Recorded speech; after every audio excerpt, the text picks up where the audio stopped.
ഞങ്ങളെ ട്രിവാൻഡ്രത്ത് നിന്ന് തിരിച്ചു പോരുന്ന വഴിക്ക് ശരിക്കും ഹൈവേ കൂടെ നല്ലൊരു വഴി കിടപ്പുണ്ട്. അപ്പം ഗൂഗിൾ നമുക്ക് കാണിച്ചു തരുന്നത് ഒരു വഴി എന്ന് പറഞ്ഞാൽ വേറൊരു വഴിയാ. അപ്പൊ ഞങ്ങൾ ഇവിടെ കിടന്ന് ഭയങ്കര ബഹളമാണ്. ഈ ഗൂഗിൾ എപ്പോഴും ഇങ്ങനെയാണ് അങ്ങനെയാണ് അതാണ് ഇതാണെന്ന്. പക്ഷെ എന്റെ മോനെ ഗൂഗിൾ ഞങ്ങളെ കൊണ്ടുവന്ന വഴിയൊന്ന് കാണിച്ചു തരട്ടെ. അയ്യോ ഇതിപ്പോ എന്തൊരു രസമെന്ന് പറയാം. ഇത് ശരിക്കും നമ്മുടെ കടലിന്റെ സൈഡിൽ കൂടെയാണ് നമ്മളിപ്പോ നിലവിൽ പൊക്കോണ്ടിരിക്കണേ. ഒരു തീരദേശ റോഡെന്നൊക്കെ പറയല്ലേ, ആ സംഭവമാണ്. ഇവിടെയൊക്കെ നിറച്ച് കൺസ്ട്രക്ഷൻസ് വർക്ക് നടക്കുന്നതുകൊണ്ടാണ് ഞാൻ നേരത്തെ ഇത് എടുക്കണമായിരുന്നു. ഞാനിപ്പോ എടുക്കാനായിട്ട് വന്നപ്പോഴത്തേക്കും ആ വിഷ്വൽസ് എല്ലാം മാറിപ്പോയി. ഇത് കണ്ടോ, നമ്മള് ശരിക്കും നമ്മള് കടലിന്റെ സൈഡിൽ കൂടെ മനോഹരമായിട്ടുള്ള വിഷ്വൽസിന്റെ ഇടയിൽ കൂടെ ആട്ടോ പൊക്കോണ്ടിരിക്കുന്നത്.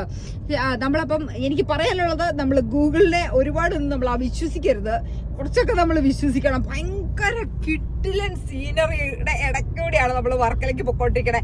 ഏതായാലും വർക്കലയിൽ ചെല്ലുന്നതിന് മുമ്പ് തന്നെ ഞങ്ങള് വർക്കലയിലെ യാത്രയിൽ ഹാപ്പി ആയി എന്നുള്ളതാണ് സത്യം. പക്ഷെ ഞാൻ ക്യാമറ തിരിക്കുമ്പോഴാണല്ലോ നല്ല വിഷ്വൽസ് എല്ലാം വരുന്നത്.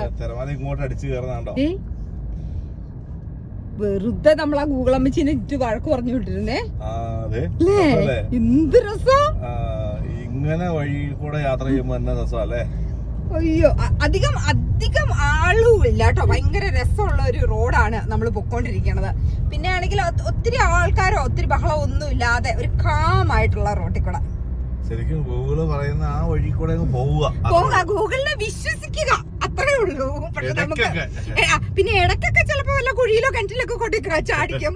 അത് നമ്മൾ നോക്കരുത്, നമ്മൾ നോക്കണം. പക്ഷെ നമ്മളൊരു 90% വിശ്വസിക്കുക എന്നുള്ളത് മാത്രമേ ഇതിനകത്ത് ചെയ്യാനുള്ളൂ. അതെ അതെ, ശരിക്കും നമ്മൾ എല്ലാ പ്രാവശ്യവും നമ്മൾ ആ ഹൈവേ വഴിയാണ് പൊക്കോണ്ടിരുന്നത്. അത് ആ വണ്ടിയുടെ ഇടയ്ക്ക് നമ്മൾ ശരിക്കും മടുക്കും അവിടെ ചെല്ലുമ്പോഴത്തേക്കും. പക്ഷെ ഇത് ശരിക്കും നമ്മള് എൻജോയ് ചെയ്തിട്ടാണ് ഈ യാത്ര പൊക്കോണ്ടിരിക്കണേ. എന്ത് ഭംഗിയുള്ള വഴികളാന്നറിയാമോ.